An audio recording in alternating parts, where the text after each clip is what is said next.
अजय और नवीन दोनों को बहुत घूमने का शौक था।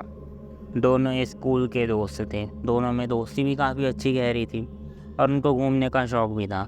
दोनों अलग अलग रहस्यमय स्थानों पर घूमने जाते थे। वो हर बार अपनी छुट्टियों में कहीं ना कहीं घूमने ज़रूर जाते थे। इस बार भी उन्होंने गर्मी की छुट्टियों में घूमने जाने का प्लान बनाया। इस बार उन्होंने चुनारगढ़ के किले जाने का फैसला किया। चुनारगढ़ किले की रहस्यमयी सुरंगें, डरावने तहखाने और दिल दहला देने वाले भयानक फांसीघर दोनों को अपनी ओर आकर्षित कर रहे थे। दोनों ने अपना सामान पैक किया और चल दिए चुनारगढ़ किले की ओर।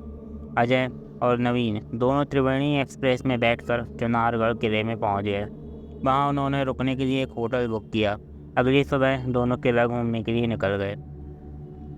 दोनों को बहुत मज़ा आ रहा था। सड़क के दोनों किनारों में तरह तरह की बिक्री का सामान था। दोनों ने अपनी पसंद के हिसाब से सामान खरीद लिया। ऐसे ही घूमते फिरते दोनों को पता चला कि चुनारगढ़ भूतिया है। यहाँ बहुत सारी प्रेत आत्माओं का साया है। ये सुनकर तो दोनों को और भी अच्छा लगा। उन्होंने सोचा क्यों ना कुछ अलग तरह का एक्सपीरियंस किया जाए। दोनों ने सोचा कि रात को आएंगे चुपचाप से, अभी किला घूम लेते हैं। दोनों किले की ओर चल दिए। अब अजय को राजाओं की बनी पानी की बावड़ी देखनी थी और नवीन को फांसीघर देखना था, और दोनों ही एक दूसरे से बिल्कुल विपरीत रास्ते में थे।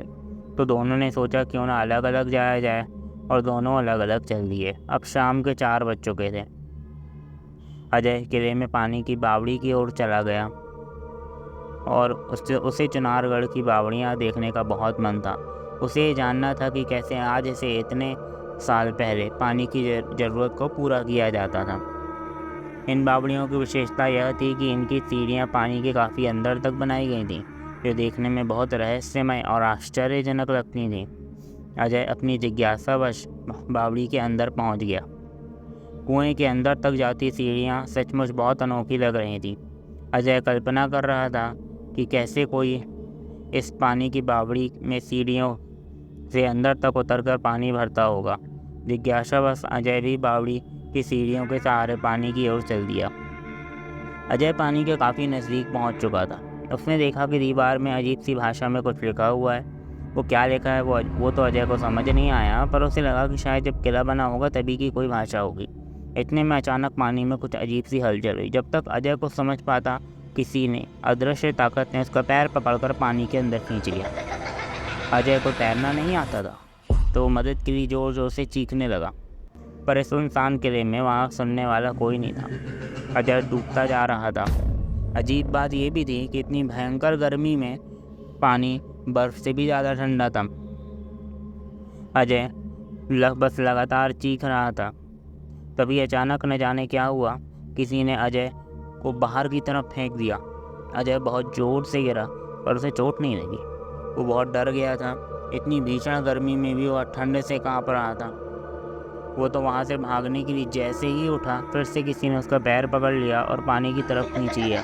लेकिन अजय इस बार पानी के अंदर नहीं जा पाया, क्योंकि कोई अदृश्य ताकत उसे बाहर की तरफ भी खींच रही थी। जैसे जैसे अजय थोड़ा सा बाहर आया, वो तुरंत उठा और वहाँ से भाग गया। वो बहुत तेज़ भाग रहा था। उसे बार बार ऐसा लग रहा था कि कोई उसके पीछे पीछे भाग रहा है, पर वो रुका नहीं। वो बस भागता ही रहा। जैसे ही वो बावड़ी से बाहर निकला, अचानक से सब शांत हो गया। सब बिल्कुल नॉर्मल हो गया। अजय तुरंत नवीन के पास चला गया।